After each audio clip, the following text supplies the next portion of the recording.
yıllardan beri meni öğrengen mühim derslerden biri.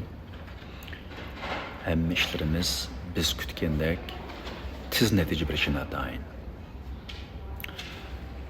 Hemme hizmetlerimiz, faaliyetlerimiz biz oylagandek çoğun özgürüş berelişine dain. Biz kılıvatkan faaliyetler, işler, hareketler hemme adam bilalişine dain.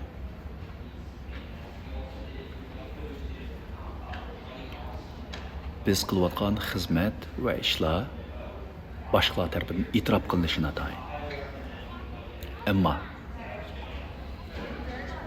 ikki narsa intayin aydın. Her bir hizmetning, ishning hamon bir kuni oz bo'lsin, ko'p bo'lsin bir natijasi bo'ladi.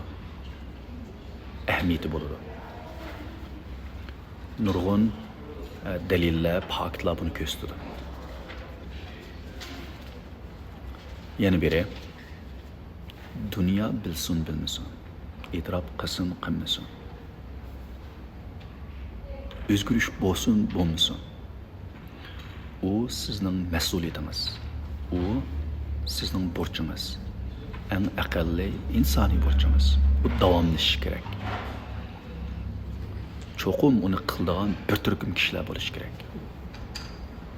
Agar birsi başkalar bilmedi deb qilmasa, yana birsi natijasi chiqmadi deb qilmasa, agar birsi cho'ng o'zgarish bo'lmadi deb qilmasa, yana birsi o'zgarish asta deb qilmasa, kim qiladi? Bu burch, bu mas'uliyat kimga yuklandi?